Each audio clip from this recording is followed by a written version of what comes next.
पुणेरी मराठी बोलताना काही अडचण आली? फारच. एक खूप महत्त्वाचा प्रसंग आहे जिथे ज्याच्या पुढे जाऊन इतिहासात राघोबा आणि आनंदीबाईंनी खरा तर इतिहास घडवला असं म्हटलं जाऊ शकतं. मुळात आनंदीबाई खरंच खूप पॉझिटिव्ह होत्या सुरुवातीला. हळूहळू परिस्थितीच्या हिशोबाने त्यांना वेगवेगळ्या पद्धतीने वागावं लागलं. नवऱ्याच्या बरोबरीने वेगवेगळ्या प्रसंगांमध्ये त्याच्या सोबतीने उभं राहावं लागलं आणि म्हणून कदाचित लोक म्हणतात की त्यांनी धचा मा आणि अशा बऱ्याच गोष्टी केल्या. तर एक संवाद असा आहे की फळ कापलं तरी त्याची गोडी काही कमी होत नाही. या वाक्यामागची खूप हिस्ट्री आहे, इतिहास आहे याच्या मागे. पण साधारण एक 12-15 रिटेक झालेत या फक्त एका वाक्यासाठी. याचं उत्तर मृणाल ताई देणार. बरं तुम्ही. अरे मुळामध्ये फ नाही फ इथपासून सुरुवात होती. फळ कापलं फळ कापलं फळ कापलं. डबिंग असलं तरी ते फ दिसतो ना, फ आणि फ, त्याच्यामुळे त्या फलाच आम्ही अडलो होतो सुरुवातीला. आणि काही केल्या साधी गोष्ट होती की तिचा पॉइंट आनंदीबाईचा असा असतो की फळ पण गोड असतं आणि ते कापलं त्याची फोड केली तरी ते गोडच असतं. तसंच तुम्ही राज्य जे मोठं आहे त्याची वाटणी करा, त्याच्यात काही वाईट नाही आहे असं ती त्याच्या मनात भरवत असते. त्याला एक अत्यंत सिम्बॉलिक संवाद आम्ही तिला दिला की तिच्या हातात सफरचंद कापलेला आहे आणि ती त्याला असे एक फोड पुढे करते आणि म्हणते की का तुम्हाला एवढा त्रास होतोय वाटणीचा विचार करून? फळ कापलं तरी त्याची काही गोडी कमी होत नाही. एवढं सोपं आणि साधं होतं. पण ते फ आणि फ मध्ये जे काही सोनाली म्हणजे पहिलं जे होत होतं ते जरा मला ऐकायचंय सोनालीकडून. नाही, फळ कापलं तरी त्याची गोडी काही कमी होत नाही. मला आता जमलंय. आता जे जमलं आणि खायला घालत होती सफरचंद. मला सफरचंद कापलेलं असतं त्याची फोड खायला घालायची. आपण ऐकतो की an apple a day keeps doctor away वगैरे. मी तर खातच नाही. मी त्या 15-16 टेक मुळे एवढी ऍपल खाल्ली की डॉक्टरला बोलवायला लागेल की काय अशी परिस्थिती आहे. प्रत्येक वेळेला खायला लागायचं. तर आता आणखीन एका अभिनेत्रीला मला या मंचावरती बोलवायचं आहे. खरं तर आत्तापर्यंत राधा म्हणून त्या तुम्हा आम्हा सगळ्यांना परिचित होत्या, पण या सिनेमाच्या निमित्तानं त्या पार्वतीबाई झालेल्या आहेत. जोरदार टाळ्यांनी आपण स्वागत करूयात श्रुती मराठे यांचं.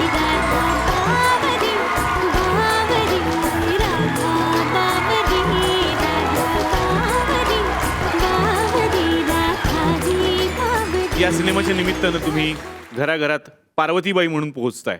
राधा म्हणून एक वेगळी ओळख आहे, पण पार्वतीबाई साकारताना काय अनुभव आला? पार्वतीबाई ज्यातनं गेला ते सगळं साकारताना खूप मजा नाही आली, पण एक इमोशन ग्राफ कळला त्यांचा की कशातनं गेल्या त्या. आणि त्यात मृणालताई डिरेक्ट करायला होत्या. म्हणजे तिचा इतका अभ्यास झाला होता पार्वतीबाईंवर की मला ते सगळं सांगितल्यानंतर मला ते साकारताना खूप सोपं गेलं. पण एक पिरियड फिल्म करताना मजाच वेगळी असते, कारण तुमची बॉडी लँग्वेज बदलते, तुमची भाषा बदलते, कॉस्ट्युम्स बदलतात. म्हणजे मला अजूनही आठवतं की आम्ही जेव्हा सेट व्हायचो तेव्हा साधारण असे असे असे बसलेले असायचो, लगेच नवरी लगेच असं व्हायचं. सो ती मजा आहे पिरियड फिल्मची. एक अदब होती पूर्वीच्या बायकांमध्ये असं म्हणा, आणि ते कॉस्ट्युम्स आले की ते आपोआप होतच होतं. निलेश, मला तर म्हणजे असा एक्सपिरियन्स आहे आणि आता परत परत येतो आहे की अनेक पुरुष हा चित्रपट पाहिल्यावर आपल्या बायकोला म्हणतात एकदा तरी त्या कपड्यांमध्ये माझ्या बरोबर. त्यामुळे आता परत एक ती क्रेज आणि ती मग पुरुषांच्या मनात सतत असतेच आवडती, पण एकदा तरी आपली बायको तशी दिसावी असं त्यांना वाटतंय. पण आता बायका पण कमी नाही आहेत. बायका पण लगेच सांगतात तू पण बिगबाडी घाल की. एकदा इमॅजिन करा ना की खरं त्या पिक्चरची खूप क्रेज झाली कपड्यांची आणि पुण्यात सगळे असं दिसू लागले समजा काही आठवडे, तर किती मजा येईल. तर मजा येईल. सगळे बाहेरचे पुण्याबाहेरचे लोक पुण्यात येतील या सुंदर मुली बघायला. सोनालीनं मगाशी सांगितलं की सिनेमा करत असताना जी एक पुणेरी मराठी आहे ती बोलताना थोडीशी अडचण आली, गंमत झाली, म्हणजे रिटेक वगैरे झाले. तसा प्रसंग तुझ्याबद्दल काही घडला का? माझा एक सिक्वेन्स आहे जिथे मला कळतं की सदाशिवराव कदाचित परत आलेत. त्यांना बघण्यासाठी मी अशी धावत पळत जाते आणि तो सगळा सिक्वेन्स आम्ही स्लो मोशनमध्ये शूट केलेला आहे. तर मी पायऱ्यांवरनं उतरते असा तो सिक्वेन्स होता आणि एकदा उतरले नाही वन मोवर, मग काय झालं तर ताटलीच उडली नाही. मग परत उतरले नाही वन मोवर, काय तर मग ते पाणीच उडलं नाही. मग परत वन मोवर, काय आलं तर गुलालच उडलं नाही. तर चौथ्यांदा मला वाटलं की बाबा ठीक आहे आता झालेलं आहे, कारण सगळंच अगदीच जुळून आलं. ताटली पण उडली, पाणी पण उडलं आणि गुलाल पण उडला. आणि मृणालताईने सांगितलं वन मोर. म्हटलं का आता काय आलं? श्रुती तुझं तोंड जरा जास्त उघडं राहिलं. मी सदाशिवराव. मी सदाशिवराव. त्या निमित्तानं मी पण कुठेतरी होईल. आणि श्रुती येते समजा इकडे पळत तिकडून. नाही, ते एक्सप्रेशन्सच नाही येणार तुला बघून. मॅम हा सीन तुम्ही डिरेक्ट करा असं माझी. येस. माझ्याही काही चुका असतील तर प्लीज पदरात Okay. घ्या. आता स्लो मोशन मध्ये धावायचं. रेडी निलेश? हो हो. ओके. मेकअप दादा. Shruti ready? Ready. Okay run.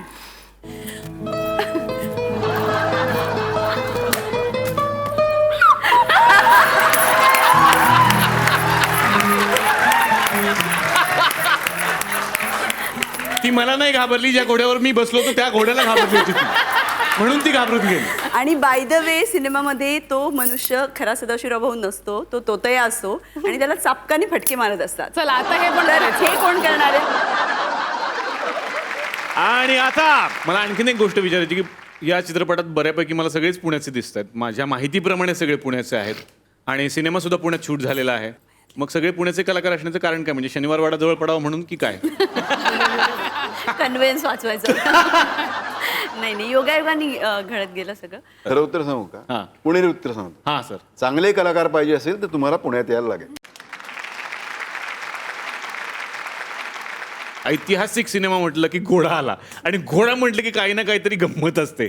तर या सिनेमात सुद्धा घोड्यावरून काही किस्सा घडला का? तिला म्हणजे माझी एंट्री अशी डॅशिंग घोड्यावरनं खतरा खतरा खतरा खतरा मागे धूळ उडतीये वगैरे असं, आणि त्या धुळीतनं घोडा येतोय दिसतोय आणि एका हातात मी लगाम धरलाय, दुसऱ्या हातात मशाल आहे आणि त्या येऊन असा मार्कवर थांबतो. थांबता थांबता ती मशाल फेकतो, घोडा थांबता थांबता उडी मारतो. अशी डॅशिंग एंट्री तिला हवी होती राघोबाची. तर ती म्हटली की काम कर, आपल्याला रात्री सीन शूट करायचा आहे, 4 वाजता सेटवर ये, 2-3 तास सराव कर आणि मग आपण अंधार पडला 7-7:30ला की शॉट घेऊया. ज्याचा घोडा होता तो हिंदी होता. तो मला म्हटला, देखो सर बैठने का और दोनों पैर से ऐसे करने का, फिर वो भागता है. मी केलं दोन्ही पायने असं. घोडा काय पळायला तयार नाही. बर. तो म्हणला, अरे साहब प्यार से करो ना, बीच बीच में उसको ऐसा वैसा करने का, प्यार से करने का. मी आपलं असं केलं, असं वैसं सगळं केलं, गोंजारलं बिंजारलं त्याला. घोडा पळायलाच तयार नाही. शॉट रेडी झाला मृणालचा. मृणाल म्हणली, चला प्रसाद 5 मिनिटात आपण शॉट तुझा घ्यायचा आहे, टेक घ्यायचा आहे, ओके आहे सगळं? म्हणलं हां आहे ओके. घोडा लांबपर्यंत गेला, शॉट रेडी झाला, ऍक्शन आलं, घोडा पळायलाच तयार नाही. 2-3 टेक झाले, घोडा पळतच नाहीये काही केलं तरी. बरं मालक बसला ना की घोडा पळायचा. म्हणाल म्हणजे की नको प्रसाद, आपण नको घेऊया तो शॉट. आणि हा निरोप मला तिच्या मुलानी, जो असोसिएट होता डिरेक्टर, त्यांनी मला येऊन सांगितलं. तोपर्यंत मी घोड्यावर बसलो होतो, परत शॉट होईल म्हणून. त्यांनी मला तिथून सांगितलं, नाही प्रसाद ते कॅन्सल केलं आपण. मी उतरलो घोड्यावरनं. तो घोडेवाला होता जो हिंदी होता, तो म्हणला क्या हुआ सर? म्हणलं नाही वो कैंसिल किया वो शॉट. तो म्हणला मतलब आपको निकाल दिया क्या? तर शूटिंगचा सेकंड लास्ट दिवस होता. म्हटलं की नाही निकाला, मतलब पहिला दिवस असतं तर खरंच निकाल दिया झालं असतं माझं, पण शेवटचा दिवस होता म्हणून वाचलो मी. काढलं नाही मला म्हणाली पिक्चर मध्ये. चला हवा येऊन द्या, चला हवा येऊन द्या, डोक्याला शॉट नको, हवा येऊन द्या. मी मराठी, झी मराठी. झी5 ॲप आजच सबस्क्राईब करा आणि आपल्या आवडत्या मालिकांचे भाग कधीही कुठेही पहा.